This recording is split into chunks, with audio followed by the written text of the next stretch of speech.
Good evening, ladies and gentlemen, this is Best in Slot, and welcome back to our monthly cough looks at the Prehistoric Kingdom devlogs. Today we're looking at devlog number 28 for April 2020, and it is a pretty big one, mainly because of this little lad over here on the left hand side. I say little lad, he's a big boy. Anyways, we're going to talk more about what is a Tyrannosaurus Rex, or is it? Yes, but it also is not. I'll show you later. Later on into the video. First things first, we're going to check out the development report for the month and what's the plans and what's going on and what you're going to see throughout the rest of this video. So there's a couple of things being worked on which are really cool. The terrain system and the modular editing. We're going to look at the modular editing in a little bit. They've also started on some rudimentary guest AI. Again, the guests are something... This brush is so thick. The guest AI is something we're going to look at to an extent in a little bit as well. It's talking about what is called a gizmo-based editing tool with the modular editing. Now, we're going to see that in a little bit, but to explain it as somebody who has no idea and basically just looked on Wikipedia, usually, not always, but usually a gizmo is basically a 3D bounding box around an object. So you imagine you've got like a rock. I'm going to draw you a rock. So there's a rock, and this here is the box. It's a very straight box. This is the gizmo. The box is the gizmo, and it allows you to reshape the item within the box. It will look clearer later on, but that's my very rudimentary understanding of what a gizmo is. Anyways, so that's the main thing. Water progress is also going on well, and we're not going to see that yet, but hopefully we'll see that in the next few devlogs, as it says. The most interesting thing about these development reports is usually comparing them to the other months. So I'm going to bring up March. Now you can see here that back in March they completed the new fences. We looked at a lot of fences, and environment assets was the next on the list. And then this month, environment assets got completed. They've now also added modular assets. This is not showing the full extent, clearly, of everything that needs to be done. The same is going on up here. So the foliage shader got done, and then this month it was the fur and feather shader that got done, despite that not even being on the list over here. Same over here, the optimization is not on the list over here, though you imagine that's a logical thing to have right at the very end. So they've kind of like condensed these reports down a little bit. The only thing that has changed, stayed the same, is over here. The audio has not changed at all. Well done, audio people. Right, let's get into the thick of it with, first of all, the guests. So I'm just going to read this out, because I'm a professional YouTuber. With character models in the pipeline, Matt began experimentation with visitor pathfinding and instancing. So far, results have been promising. They have no true AI or needs at the moment, if I spoke English, but, you know, we talked about that a little bit earlier on in the video. We're able to get up to 10,000 entities navigating our test levels with a minimal hit to performance. They've had 10,000 people wandering around the park. Since our playable area is so large, we're working to provide an optimal balance between guest simulation and crowd population, so they don't take computing resources away from other areas of the game when playing on bigger parks.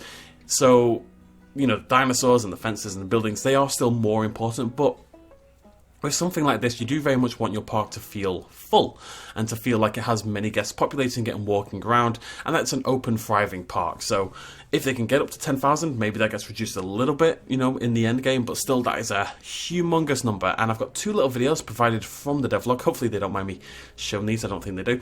I'm just going to play those for you now. It's just showing the guest simulation in action a little bit, bearing in mind they are lacking the majority of their AI right now.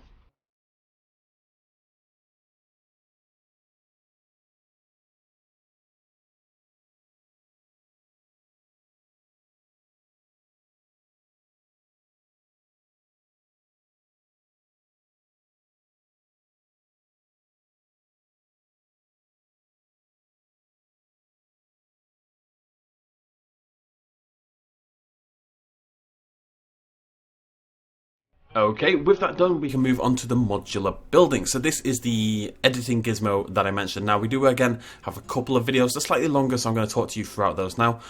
But basically, it's going to allow you to move things. It's hard to explain. Let's just look at the videos for these. And if you want to read the text from the page on modular building, you can pause this right now and look at it right there. So this is the gizmo video. You're not going to see the gizmo straight away. What we're looking at here is a rock. Now, rocks are inherently very cool. And what we can talk about whilst they're doing this, just like Planet Zoo implemented recently, but this is more generally added to everything. You'll see it now. The game actually has dynamic moss, so the moss will naturally grow. As you saw there, you can see it shift over to the top. This right here, however, is the gizmo. So if you imagine there's a bounding box around this, like I showed you earlier on in the video, and contained within this is kind of stretching and pulling and doing various things to the rock shape, and that's how it, like, we don't see it very often. I think that's like the only look we get at it. But if we go back to it, what this means, have I not gone far enough? I haven't. Yeah, it just means an incredible amount of control. You know, you take the shape, whatever shape you want, and you can do this to it. And you can see how the light and the moss actually changes dynamically with the movement of the rock. Same if it goes the other way. The moss spreads out with it. The lighting on the rock moves along with it. The idea is to make it a more realistic rock. Now, if you spread it too far, the texture will eventually give up a little bit, I'm sure. But I think that's a really, really cool system that's going to give us incredible creativity. To showcase that a little bit, there is another video we can check out right now. So what we're going to see here is a modular building process used to build a dinosaur house, essentially. Bearing in mind, if you're not into this kind of modular building and stuff like that, you can of course just use prefabricated buildings. You don't have to get involved with this system. But you can see here we've got some brick down, they've overlaid some wood over the top of that, and then they're putting the brick back over the top. Swapping through the different sets, swapping over to glass instead. Just easy click, just click the two things and swap them instantly, and we get nice big glass windows. And there we have more stuff. I don't really know what to say, it's cool. It is Planet Zoo-esque in how it builds, which is really cool. Put a little bit of, what's that? I can't read it quick enough. I know, dirt, grass, something on the ground, lovely stuff, nice and cozy. Bringing in some, and there you go, see that's what I mean. So usually, in the vast majority of games, what you'd have to do there, you've got like a small stick, right? You've got a stick this size, and you're trying to get it to match the width, or the height I should say, of the doorway. Typically, you'd have to get another stick and overlay them on top of each other and just, you know, duplicate it up so you've got two of them and that matches the height of the doorway. You don't have to anymore, this is so cool to me, honestly. Look at that, you just stretch it, it's fine. Like I said, there will be limits on how far you can do this, I assume, just because the texture is getting stretched out as well, but it looks fine there, it looks great, you know. I think that's very, very cool. I get excited about this kind of thing. This is honestly so important. Making your parks feel unique and man-made and creative, it's big stuff. Wait, was that moving up or stretching on the tree? I need to see that again, I'm curious. I think it's moving up, okay. Is it? I actually don't know. That might have been stretched, I can't tell. I think it was stretched. I think the tree, in the same way, got stretched up. A little bit of rotation there. Lots and lots and lots of beautiful foliage. So excited about foliage. Got little banana trees and our ferns. A little bit more rock. I love the way the textures blend together as well. We've talked about that in the past. And there's your final image, ladies and gentlemen. There's a pretty simple little dinosaur house. Beautiful. Yeah, really cool. Nice, you know, modern architecture going on there, but then all the foliage around it, these little stumps in the ground. It just looks great, and people are going to build some incredible stuff with this. We've already seen what people do when they're given creative control in games like Planet Zoo, Planet Coaster, hell, even Zoo Tycoon 2 and stuff like that, which did offer surprisingly good creative control. I think this will take it even further, just through the ability to modify each individual object on such a good scale. It's less constrained, you know, there's not like this big grid that we have to stick to.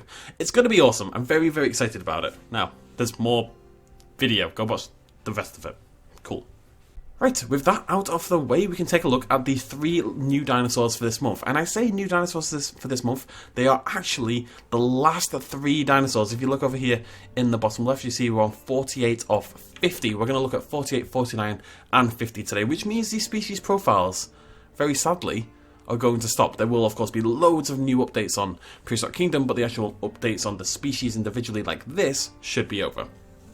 Which is super sad face. Anyways, we're back here on our 5-star creatures. Of course we are. Our Brachiosaurus, preferred climate, tropical dry, Jurassic period, Morrison formation, etc. The minimum paddock size isn't that high. I would like to compare it to a couple other things, but keep in mind 2 kilometers squared. It doesn't seem humongous. They need quite a lot of foliage though. That makes a lot of sense. And their social group is very, very low. Brachiosaurus is not this gigantic herding animal. It also has the highest possible security recommendation in the game, which is interesting because Brachiosaurus is not naturally going to be an aggressive dinosaur, you would assume. So it seems that security recommendation is based on much more than that. At the end of the day, if a Brachiosaurus walks towards a fence and that fence isn't very, very strong, then that fence is going to collapse. So maybe that's what it's kind of referring to more than the likelihood they're going to try to rampage their way out.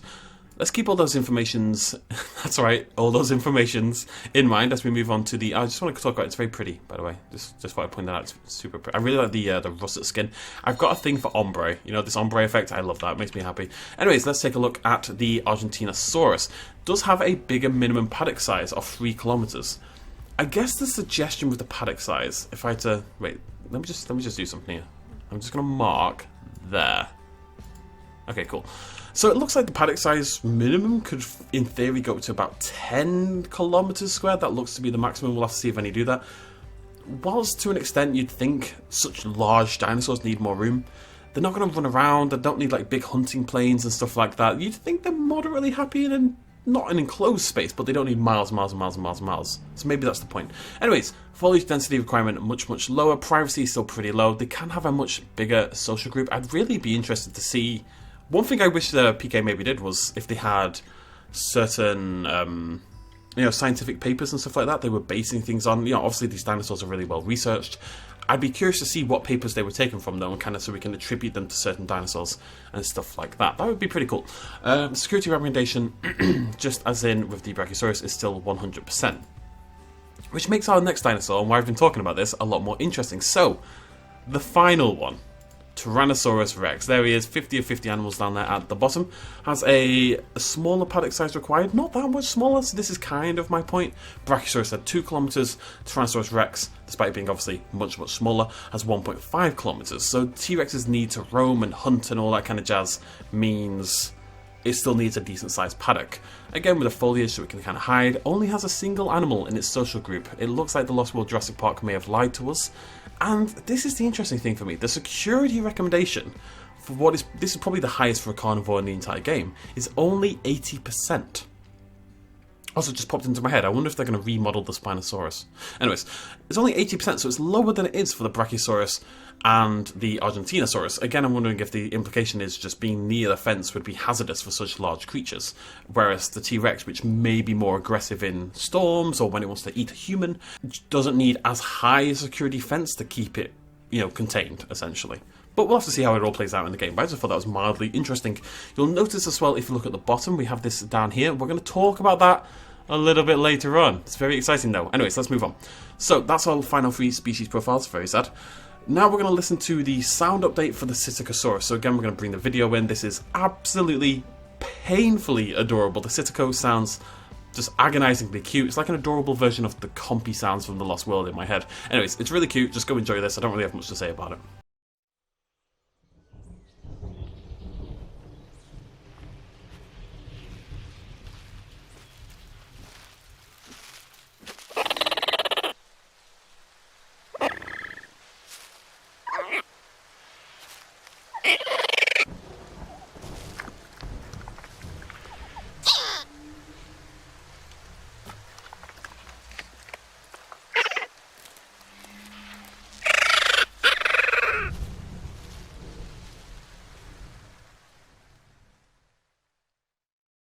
Right, with everybody's heart broken, we can take a closer look. But I just want to comment, this is something that tends to go unmentioned in games in general, but the sound design in this game is shaping up to be absolutely beautiful and it deserves credit, and since I'm doing these videos, I should give it credit. So, well done, thumbs up, sound engineer, absolutely amazing.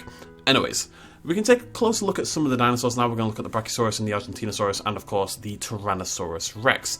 So the I mean, this image is beautiful, but I don't really want to talk about this yet because we're going to get a comparison between the old and the new. The Argentinosaurus was much more remodeled than Brachiosaurus, which is not too dissimilar to its original form.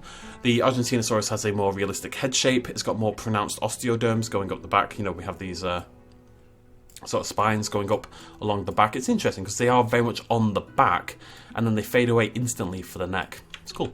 Anyways, so what we can do, that looks great, but we can look at a comparison between the old and the new to get a feel for what has actually changed between these dinosaurs. So the Brachiosaurus's hella thick neck has somewhat been slimmed down, like by about that much. The skins in general are less colourful now. You'll notice this constantly with the updated dinosaurs. They have less colour to them. The game has gone in a much more, I don't want to say realistic because we don't technically know how colourful, but it seems logical to me that this one on the right is more likely than the one on the left, you know, just in sheer colour saturation, right? It just seems more likely to me. We don't 100% know, but I think it's a safe assumption for now. And it also kind of tracks more logically with what we think dinosaurs are going to look like, which is important, and it's something we'll talk about in a little bit as well. Anyways, so I think the legs have been thickened up a little bit, the neck's been brought in. The main change is very clearly the head. This little frill has been taken off on the right.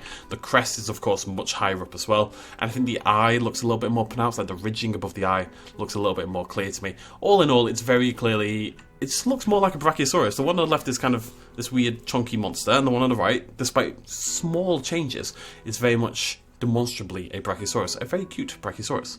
We have the same for the Argentinosaurus as well, and this one, as you can see, is much more pronounced. Can I bring this down a little bit? Yeah, there we go. The head shape is completely different. We've gone from this terrifying maw on the left to what is more similar to the Brachiosaurus. You can see with the kind of the mouth shape kind of goes up towards the back rather than being a straight line like it is over here. The crest again is more pronounced. The eye exists. The neck has been thinned out and also made longer. The osteoderms are much more pronounced than they were over here on the left. And this weird kind of like, it looks like it's got like a terrible disease that's been eliminated as well. Generally speaking, a very solid update to the Argentinosaurus. It also had a whole new bunch of skins implemented rather than where the Brachiosaurus had kind of like updated versions of the old... Oh god, what's going on? The Brachiosaurus had updated versions of the old skins. The Argentinosaurus kind of got like a new slate of skins. Moving on. So, we also have a new default Edmontosaurus skin. Now, we've kind of seen all these Edmontosauruses before. I don't want to talk too much about this image, but we can look at this one right here. When we played Prehistoric Kingdom, this is the Edmontosaurus we used, and this kind of shows what I was talking about a minute ago. The change from the one on the left to one on the right. If you ignore the vast model improvements, because I think we've already covered Edmontosaurus in the past, and it is vast. Even just the difference in, again, the osteoderms or the raised vertebrae at the back is much, much better looking. That looks quite... I don't want to be mean to it, because at the end of the day, someone made this on the left, and it's a beautiful dinosaur. But the way they kind of just stick along the back, right? Whereas if you look at the ones on this, you know, I'll zoom in. If you look at the ones here, the skin actually moves up over the bone, and then the bone pokes out in a very bony looking texture. It's much, much more realistic looking than that. I think that's fair to say, right? But the point is also that the skin ideas have very much changed. You can see on the left, loads of bright colours. This really bright right crest, the bright right there. That this again is very reminiscent of the Brachiosaurus. Whereas the one on the right has this slight leopard print going on. A little bit sexy, what I like in my dinosaurs. But generally speaking, it is again a skin that you would think is more realistic and more likely to actually exist. When you picture a scene of dinosaurs, this is more likely what you are going to imagine. Right, moving on then to the Tyrannosaurus Rex, or is it? No, it's Tyrannosaurus bata, which is of course Tarbosaurus. Tarbosaurus is essentially a Asian take on Tyrannosaurus Rex. I don't know how else to take it. It's a very, very, very similar dinosaur to Tyrannosaurus Rex, but was found in Asia. There are very few differences. They have tried to separate it a little bit from the Tyrannosaurus Rex in terms of design because it has the waddly, woggle, wibble. Somebody gave me the actual term for this yesterday and I've already forgotten it. You know, like with chickens have the little wobbly, wibbly bit, that bit. The Tyrannosaurus bata has that hanging underneath the neck. We will get more on that, but first we're going to look at some pretty awesome Tyrannosaurus Rex skins. We again will see a old new comparison for the Rex in a little bit, but we are back onto the Rex now. We have the female and the male, and as is pretty common here, the female is actually the darker of the two. She's the less colourful of the two, just like you see in modern birds, essentially. I think you could probably safely assume that would be the case with dinosaurs as well. Great looking skin, don't have much to say on that one. Great looking skin, don't have much to say on that one. Another great skin here, leather hide, looking beautiful. Big thumbs up, smiley face. Here we have the female and the male. We have one more here, Brumel, which is absolutely my favourite. It looks amazing. It looks like it's part Yeti, which is what all dinosaurs should look like, or like he's been doing incredible amounts of cocaine. Either way, it's a great, great looking dinosaur, and I'm very excited to use that one in like a snowy environment. He'll hate it, but he'll look very cool in it. Now, as I said, we can also have a look at the old and the new. The T-Rex didn't get such widespread changes as, say, the Edmontosaurus. The skin is quite similar, although a much, I'd say, nicer version of the skin it already had. there's a few key changes here. There's more detail, a lot more detail on sort of the ridge over the eye. There's also a lot more detail in the body in general in terms of like skin folds and underlying musculature. The feet look a lot more detailed as well. They clearly didn't need to do humongous changes, but you can see, just like if you look in this little bit here, right, if you just focus within the circle and then you compare it to this bit over here, you can see the muscles beneath the skin and the fat and everything that makes the T-Rex look so strong.